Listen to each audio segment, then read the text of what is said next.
जय हो भारत देश। हेलो दोस्तों, आपके अपनी यूट्यूब चैनल शिक्षा की रोशनी 24 में एक बार फिर से स्वागत है। आज हम भारतीय संविधान के संवैधानिक विकास के बारे में अध्ययन करेंगे। इससे पहले की वीडियो में हमने देखा था regulating act 1773, Pitt's India act 1784 और चार्टर एक्ट 1813 और चार्टर एक्ट 1833। आज हम इस वीडियो में उसी के आगे से अध्ययन करेंगे जो आपकी आने वाली राजनीति से संबंधित प्रतियोगी परीक्षा के लिए महत्वपूर्ण होगा। तो चलिए वीडियो को शुरू करते हैं। उस एक्ट के बाद यानी 1833 के बाद महत्वपूर्ण जो एक्ट था वह था 1853 का राजलेख एक्ट। इसे जो है अंग्रेजी में चार्टर एक्ट भी कहा जाता था। इस एक्ट को क्यों लाया गया? तो इस राजलेख अधिनियम को भारतीयों द्वारा कंपनी के प्रतिक्रियावादी शासन के समाप्ति की मांग तथा गवर्नर जनरल लॉर्ड डलहौजी द्वारा कंपनी के शासन में सुधार हेतु प्रस्तुत रिपोर्ट के संदर्भ में पारित किया गया था। क्या कौन सा एक्ट? 1853 का एक्ट जो था वो कंपनी की जो प्रतिक्रियावादी नीति थी यानी जो विरोधात्मक नीति थी भारत के प्रति, और लॉर्ड डलहौजी द्वारा जो कंपनी के प्रति सुधार की रिपोर्ट प्रस्तुत की गई, उसी के संदर्भ में 1853 का राजलेख अधिनियम अर्थात चार्टर एक्ट लाया गया था। इसकी महत्वपूर्ण विशेषता क्या है? इसकी सबसे महत्वपूर्ण विशेषता ये है कि इस अधिनियम द्वारा विधायी कार्यों को प्रशासनिक कार्यों से अलग कर दिया गया, यानी विधायिका को कार्यपालिका से अलग कर दिया गया एवं विधि निर्माण हेतु भारत के लिए एक पृथक यानी भारत के लिए एक अलग 12 सदस्यीय विधान परिषद की स्थापना की गई। किस एक्ट के द्वारा? तो चार्टर एक्ट 1853 के द्वारा जो है 12 सदस्यीय विधान परिषद की स्थापना की गई। किसके लिए? भारतीयों के लिए। यह महत्वपूर्ण विशेषता है। अगली महत्वपूर्ण इसकी विशेषता यह है कि इसी एक्ट के द्वारा पहली बार भारतीय विधान परिषद में विभिन्न क्षेत्रों और प्रांतों में प्रतिनिधियों को बनाकर क्षेत्रीय प्रतिनिधित्व का सिद्धांत लागू किया गया। किस एक्ट के द्वारा? चार्टर एक्ट 1813 के द्वारा पहली बार जो है विधान परिषद में विभिन्न क्षेत्रों और प्रांतों में प्रतिनिधियों को बनाकर क्षेत्रीय प्रतिनिधित्व का सिद्धांत लागू किया गया। अगली महत्वपूर्ण विशेषता इस एक्ट की है कि इस एक्ट के द्वारा बंगाल की प्रशासनिक कार्यों के लिए एक पृथक अलग से लेफ्टिनेंट गवर्नर की नियुक्ति किया गया। किस एक्ट के द्वारा? तो 1853 के एक्ट के द्वारा। इस एक्ट की महत्वपूर्ण अगली विशेषता यह है कि कंपनी के कर्मचारियों की नियुक्ति के लिए नामजदगी के स्थान पर प्रतियोगी परीक्षाओं को आधार बनाया गया। महत्वपूर्ण है, यह इंपॉर्टेंट है कि पूछा जाएगा एग्जाम में किस एक्ट के माध्यम से प्रतियोगी परीक्षाओं की शुरुआत की गई। तो सन 1853 के एक्ट द्वारा प्रतियोगी परीक्षाओं की शुरुआत की गई। इंपॉर्टेंट है, कई बार परीक्षा में पूछा भी गया है और इसके परीक्षा में आने की प्रबल संभावना है। चलिए अगली महत्वपूर्ण विशेषता क्या थी 1853 एक्ट की? अगली महत्वपूर्ण विशेषता ये थी कि जो 1833 के चार्टर एक्ट से विधि के चौथे सदस्य को विधिक परामर्श हेतु गवर्नर जनरल की परिषद में शामिल किया गया था, अब उन्हें किस एक्ट के? 1853 के एक्ट के द्वारा गवर्नर जनरल की परिषद का पूर्ण सदस्य बना दिया गया, यानी अस्थायी सदस्य बना दिया गया। 1833 के चार्टर एक्ट द्वारा जो है परामर्श हेतु रखा गया था, लेकिन उसी सदस्य को अब 1853 का जो चार्टर एक्ट था उससे उसे पूर्ण सदस्य बना दिया गया। चलिए आगे देखते हैं 1853 एक्ट की क्या महत्वपूर्ण विशेषता है। अगली महत्वपूर्ण इसकी विशेषता यह है कि यह राजलेख भारतीय शासन के ब्रिटिश कालीन इतिहास में अंतिम राजलेख था, यानी यह चार्टर एक्ट भारतीय संविधान के इतिहास का जो है अंतिम चार्टर एक्ट था। इसके बाद जितने एक्ट आएंगे वह जो है भारतीय सरकार अधिनियम और भारतीय परिषद अधिनियम के नाम से जाने जाएंगे, लेकिन यह अंतिम है इसलिए यह महत्वपूर्ण है कि परीक्षा में पूछा जाएगा कि भारतीय संविधान के विकास में चार्टर एक्ट अंतिम सा कौन, यानी अंतिम वाला चार्टर एक्ट कौन सा है, तो 1853 का अंतिम चार्टर एक्ट है। चलिए आगे देखते हैं। अगला महत्वपूर्ण एक्ट है भारत सरकार अधिनियम। महत्वपूर्ण है भारत सरकार अधिनियम 1858। कितना? 1858। इसकी महत्वपूर्ण विशेषता क्या है, आखिर इस एक्ट को क्यों लाया गया? इसकी महत्वपूर्ण विशेषता यह है कि इस अधिनियम द्वारा, यानी इस अधिनियम को लॉर्ड डर्बी पीएम के शासनकाल में, उस समय ब्रिटेन में किसका शासनकाल था, तो लॉर्ड डर्बी का शासनकाल था। उन्हीं के शासनकाल में 2 अगस्त 1858 ईस्वी को महारानी विक्टोरिया के हस्ताक्षर के बाद पारित किया गया था, जो भारत सरकार अधिनियम 1858 का रूप ले लिए। ठीक, किसके समय में, तो लॉर्ड डर्बी उस समय ब्रिटेन के प्रधानमंत्री थे। इन्हीं के शासनकाल में इस अधिनियम को पारित किया गया। और इसे क्यों पारित किया गया उसे हम आगे देखेंगे। इसे क्यों पारित किया गया? इस अधिनियम का प्रमुख उद्देश्य था कि 1857 जैसी विद्रोह घटना फिर से न हो और भारत में प्रशासनिक व्यवस्था को स्थापित कर भारत का उपयोग ब्रिटिश औपनिवेशिक हित में करना था। अंग्रेजों की चाल थी कि 1857 जैसी विद्रोह घटना फिर से ना हो और भारत में प्रशासनिक व्यवस्था बनाए रखना है, और वो भी अपने फेवर में। अंग्रेज यानी यहाँ पर औपनिवेशिक हित अपना चाहते थे। औपनिवेशिक का मतलब वो अपना व्यापार करके भारत पर शासन करना चाहते थे। ठीक, इस उद्देश्य की पूर्ति के लिए इस एक्ट को लाया गया। किस एक्ट को? 1858 के एक्ट को। चलिए आगे देखते हैं इसकी महत्वपूर्ण विशेषता क्या थी। भारत का शासन कंपनी के हाथों से लेकर ब्रिटिश ताज को दे दिया गया। महत्वपूर्ण विशेषता है कि जो भारत का शासन कंपनी के हाथों से होता था, यानी कंपनी बागडोर संभालती थी, अब भारत में कंपनी शासन का अंत कर दिया गया और इसकी घोषणा महारानी विक्टोरिया द्वारा किया गया, जिसे कैनिंग ने इलाहाबाद में 1 नवंबर 1858 ईस्वी को पढ़कर सुनाया था। भारत के शिक्षित वर्गों द्वारा इसे अपने अधिकारों का मैग्ना कार्टा कहा गया। ठीक, इस एक्ट का जो घोषणा हुआ था, उस घोषणा पत्र को कौन पढ़ के सुनाया था, तो लॉर्ड कैनिंग ने 1 नवंबर 1858 ईस्वी को पढ़कर सुनाया था। और इसी एक्ट को भारत के जो शिक्षित वर्ग के लोग थे, उन्होंने कहा कि यह भारत का जो है मैग्ना कार्टा है, इंपॉर्टेंट है। अगली महत्वपूर्ण विशेषता इस एक्ट की है कि इस एक्ट के माध्यम से बोर्ड ऑफ डायरेक्टर यानी कोर्ट ऑफ डायरेक्टर यानी निदेशक मंडल और बोर्ड ऑफ कंट्रोलर यानी नियंत्रक मंडल को समाप्त कर दिया गया, जिसे पिट्स इंडिया एक्ट द्वारा बनाया गया था।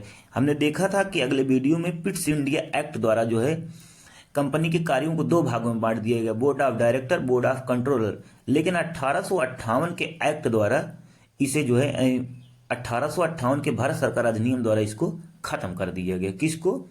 ये जो बोर्ड ऑफ कंट्रोलर था, कोर्ट ऑफ डायरेक्टर था, इसको समाप्त कर दिया गया और उनके स्थान पर उनके समस्त अधिकारों को भारत सचिव को दे दिया गया। किसको दे दिया गया? महत्वपूर्ण विशेषता है, यानी court of director, board of controller के अधिकारों को किसको दे दिया गया? भारत सचिव को दे दिया गया। इसकी अगली महत्वपूर्ण विशेषता है इस एक्ट की कि भारत सचिव, आखिर भारत सचिव कौन होता था? भारत सचिव जो होता था वह ब्रिटिश संसद और ब्रिटिश मंत्रिमंडल का सदस्य होता था। इसकी सहायता के लिए 15 सदस्यों वाली भारत परिषद काउंसिल की स्थापना की, इंडियन काउंसिल की स्थापना की गई थी। किस एक्ट के माध्यम से? तो भारतीय शासन अधिनियम 1858 के माध्यम से। महत्वपूर्ण विशेषता है। चलिए आगे देखते हैं। अगली महत्वपूर्ण विशेषता इसकी है 1858 के अधिनियम की। इस अधिनियम द्वारा भारत के गवर्नर जनरल का नाम बदलकर वायसराय कर दिया गया। महत्वपूर्ण है विशेषता आपके एग्जाम के लिए कि इस अधिनियम के द्वारा जो भारत का गवर्नर था उसका नाम बदल दिया गया, यानी उसे वायसराय की संज्ञा दी गई। किस एक्ट के द्वारा? भारत सरकार अधिनियम 1858 के द्वारा जो है इसका नाम बदल के वायसराय कर दिया गया। और इस प्रकार इस अधिनियम के द्वारा भारत के प्रथम वायसराय लॉर्ड कैनिंग हुए। कौन हुए? लॉर्ड कैनिंग हुए भारत के प्रथम वायसराय। चलिए अगली महत्वपूर्ण इसकी विशेषता क्या है? अगली महत्वपूर्ण विशेषता ये है कि भारतीय प्रशासन के अंतर्गत पदों पर नियुक्ति करने का अधिकार ब्रिटिश सम्राट, कौन? ब्रिटिश सम्राट ने भारत परिषद, भारत सचिव तथा भारत स्थित उच्च पदाधिकारियों के मध्य विभाजित कर दिया। यानी जो ब्रिटिश सम्राट था, ये जो नियुक्ति से संबंधित कार्य था उसको किन किन भागों में, किन के अंतर्गत बांट दिया गया? तो भारत परिषद, भारत सचिव और भारत स्थित उच्च पदाधिकारियों के मध्य बांट दिया गया। किसने बांटा? तो ब्रिटिश सम्राट ने। इस एक्ट की अगली महत्वपूर्ण विशेषता यह है कि इस एक्ट के माध्यम से गवर्नर जनरल की परिषद के विधिक सदस्य, जो गवर्नर जनरल होता था उसकी परिषद के विधिक सदस्य एवं एडवोकेट जनरल की नियुक्ति सम्राट द्वारा की जाने लगी। अर्थात भारतीय प्रशासन के अंतर्गत पदों पर नियुक्ति सम्राट करने लगा। यानी जो भारतीय प्रशासन के अंतर्गत जो पद था उसकी नियुक्ति कौन करने लगा? सम्राट करने लगा। ये महत्वपूर्ण है, इसको आप याद रखिए, आपके आने वाली प्रतियोगी परीक्षा के लिए महत्वपूर्ण होगा। चलिए आगे देखते हैं। इस एक्ट की अगली महत्वपूर्ण विशेषता यह है कि भारत सचिव एवं उसकी परिषद के सदस्यों का वेतन व अन्य खर्चे भारतीय राजस्व से दिया जाने लगा। इंपॉर्टेंट है, 1818 का जो एक्ट आया था भारत शासन अधिनियम, उस एक्ट के माध्यम से यह प्रावधान किया गया कि जो भारत का सचिव है और जो उनके सदस्य हैं उनका जो वेतन है और जो खर्चा उठाया जाएगा वह भारतीय राजस्व से दिया जाएगा। ऐसा प्रावधान किया गया। चलिए अगली महत्वपूर्ण इसकी विशेषता ये है कि भारत सचिव, कौन? भारत सचिव अपनी परिषद के सदस्यों को हटा नहीं सकता है, केवल हटाने का अधिकार ब्रिटिश संसद को ही प्राप्त था। ठीक, यानी जो सचिव था वह परिषद के सदस्यों को हटा नहीं सकता है, केवल हटाने का अधिकार जो है ब्रिटिश संसद को ही था। किस एक्ट के माध्यम से? तो 1858 के माध्यम से। अगला महत्वपूर्ण एक्ट है भारत के संवैधानिक विकास में महत्वपूर्ण जो भूमिका निभाया है, उस एक्ट का नाम है भारतीय परिषद अधिनियम 1861। यह महत्वपूर्ण एक्ट है। तो भारतीय परिषद अधिनियम जो है 1861 की महत्वपूर्ण विशेषता यह है कि असल मायने में देखा जाए इस अधिनियम द्वारा, यानी इस एक्ट द्वारा भारत में संवैधानिक विकास का सूत्रपात हुआ। इस कानून द्वारा, यानी इस एक्ट द्वारा अंग्रेजों ने ऐसी नीति प्रारंभ की, ऐसी नीति प्रारंभ की जिसे सहयोग की नीति या उदार निरंकुशता की नीति की संज्ञा दी गई। किसकी नीति की संज्ञा दी गई? तो सहयोग की नीति की संज्ञा और उदार निरंकुशता की नीति की संज्ञा दी गई। किस एक्ट के द्वारा जो अंग्रेजों ने सुधार किया? तो 1800 एक्ट के द्वारा जो है इस अधिनियम में के द्वारा जो है कुछ सुधार किए गए जिसे सहयोग की नीति और उदार निरंकुशता की नीति की संज्ञा दी गई। और क्या दी गई?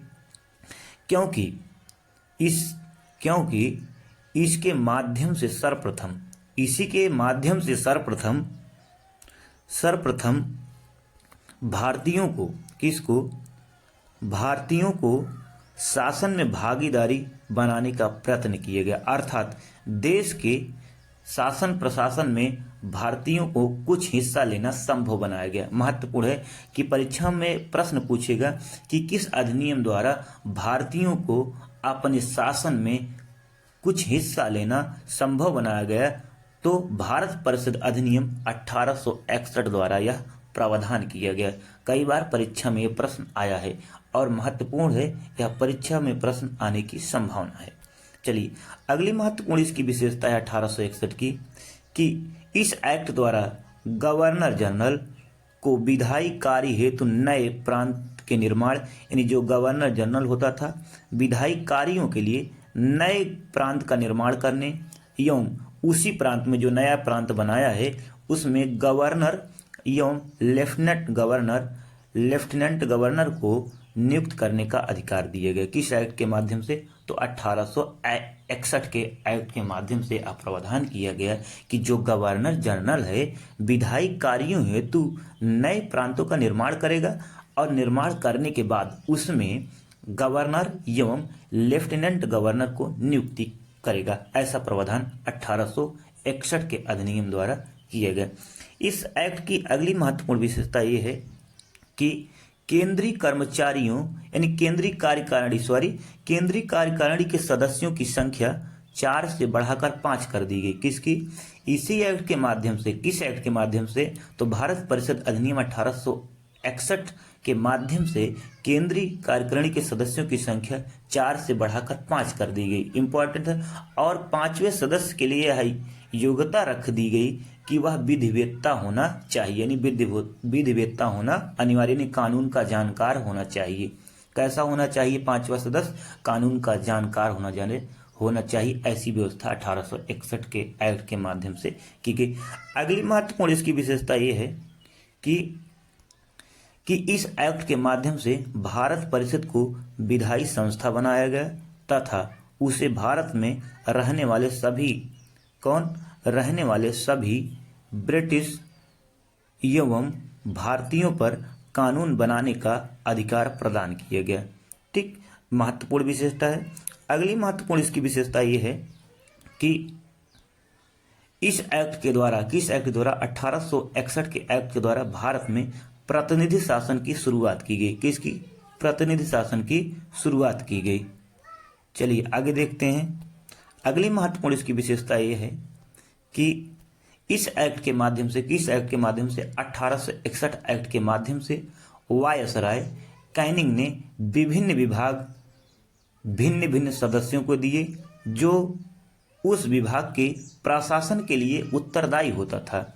इस प्रकार भारत में कैनिंग द्वारा विभागीय प्रणाली की शुरुआत की गई एवं मंत्रिमंडल व्यवस्था की नींव पड़ी। ये महत्वपूर्ण है। कई बार परीक्षा में पूछेगा कि भारत में विभागीय प्रणाली की शुरुआत किसने की? तो कैनिंग ने की। और ये भी पूछेगा कि भारत में मंत्रिमंडल व्यवस्था की नींव किसने रखी? तो लॉर्ड कैनिंग ने। क्यों? क्योंकि इन्होंने विभागों को बांट दिया अलग अलग। ये तुम्हारा विभाग, मत्स्य विभाग तुम्हारा होगा, ऊर्जा विभाग तुम्हारा होगा, रक्षा विभाग तुम्हारा होगा। ऐसा जो कौन किया?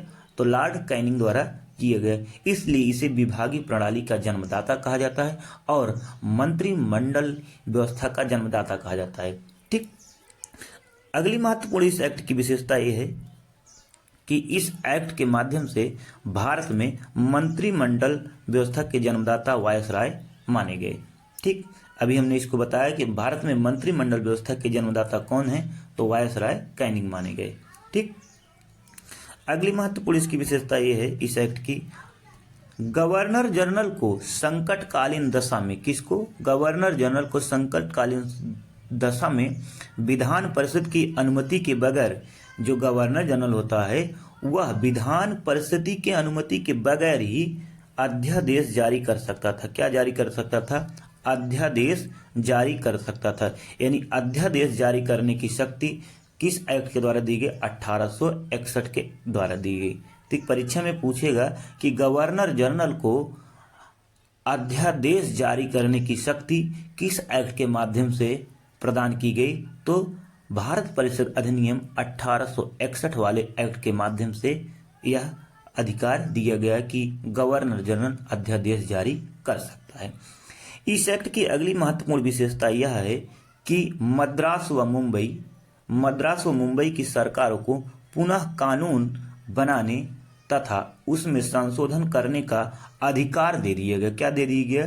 कि जो मद्रास और मुंबई था उनको पुनः अधिकार दे दिया गया और इस प्रकार इस अधिनियम द्वारा भारत में केंद्रीकरण के स्थान पर विकेंद्रीकरण की नींव पड़ी।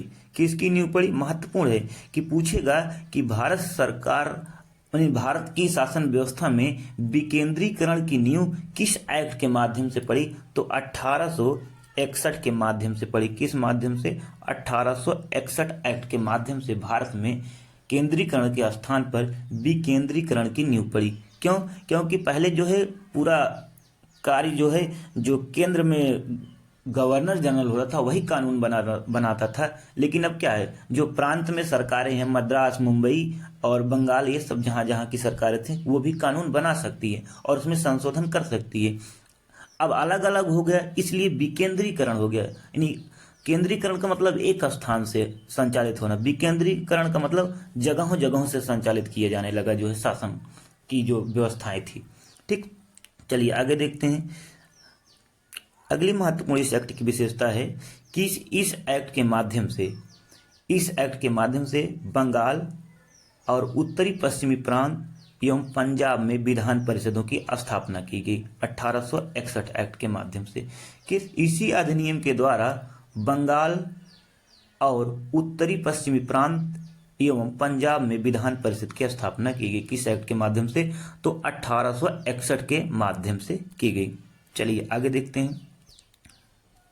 अगली महत्वपूर्ण भारत के संविधान की कड़ी है भारत परिषद अधिनियम 1892। महत्वपूर्ण है कौन? भारत परिषद अधिनियम 1892। इस अधिनियम को क्यों लाया गया और इसकी महत्वपूर्ण विशेषता क्या है, चलिए उसको देखते हैं। सन 1857 की क्रांति एवं शिक्षा के प्रसार ने भारतीयों में राष्ट्रीयता की भावना को मजबूत किया। कौन सी क्रांति? 1857 की क्रांति, जिसे प्रथम स्वतंत्रता की क्रांति कहा जाता है। ठीक, 1857 की क्रांति एवं शिक्षा के प्रसार ने भारतीयों में राष्ट्रीयता की भावना को मजबूत किया और जब मजबूत हो गई इनकी राष्ट्रीयता, सन 1885 में भारतीय राष्ट्रीय कांग्रेस की स्थापना कर दी जाती है। और एल्बर्ट बिल विवाद के बाद भारतीयों को प्रशासन एवं विधि निर्माण में अधिक प्रतिनिधित्व देने की मांग ने काफी जोर पकड़ लिया। यानी भारतीयों को जो थोड़ा बहुत शासन में हिस्सा दिया जाता था, लेकिन 1857 की क्रांति और भारतीय राष्ट्रीय कांग्रेस की स्थापना, एल्बर्ट बिल विवाद ने भारतीयों में यह चेतना जगा दी कि हमें तो कम शासन दिया जा रहा है, हमें और अधिक शासन दिया जाए, ऐसा जो है टूल यानी जोर पकड़ लिया था। इसी के कारण इस एक्ट को लाया गया। किस एक्ट को? 1892 के एक्ट को लाया गया। ठीक, इसलिए इसको पारित किया गया। चलिए इसकी महत्वपूर्ण विशेषता और क्या है? इसी एक्ट के माध्यम से, किस एक्ट के माध्यम से? सन 1892 का जो एक्ट था, इस एक्ट के माध्यम से भारत में निर्वाचन पद्धति का आरंभ किया गया। यानी निर्वाचन प्रणाली की शुरुआत किस एक्ट के माध्यम से की गई? भारत परिषद अधिनियम 1892 के द्वारा जो है भारत में निर्वाचन पद्धति का आरंभ किया गया। इम्पॉर्टेंट है, महत्वपूर्ण है कि निर्वाचन पद्धति का आरंभ किस एक्ट के माध्यम से किया गया? तो 1892 के माध्यम से किया गया। इसकी अगली महत्वपूर्ण विशेषता यह है कि इस एक्ट के द्वारा परिषद के अधिकारों में वृद्धि की गई एवं भारतीय सदस्यों को बजट पर बहस करने और प्रश्न पूछने का अधिकार दे दिया गया। महत्वपूर्ण विशेषता है कि बजट पर बहस करने का अधिकार किस एक्ट के द्वारा दिया गया? तो 1892 के द्वारा। कई बार परीक्षा में पूछा गया कि भारतीय सदस्यों को बजट पर बहस करने का अधिकार किस एक्ट के द्वारा दिया गया? तो सन 1892 का भारत परिषद अधिनियम द्वारा दिया गया। और अगली महत्वपूर्ण इसकी विशेषता यह है कि अधिकार तो दे दिया गया, किंतु मतदान करने एवं अनुपूरक प्रश्नों पर प्रश्न पूछने का अधिकार नहीं था। ये महत्वपूर्ण विशेषता है। इनको तो अधिकार दे दिया गया, किंतु अनुपूरक प्रश्न पूछने का अधिकार नहीं दिया गया। ठीक, ये महत्वपूर्ण इसकी विशेषता थी। मिलते हैं अगले वीडियो में। अगर यह वीडियो आपको अच्छी लगी हो तो लाइक, शेयर, सब्सक्राइब, कमेंट जरूर करिएगा। जय हो भारत देश।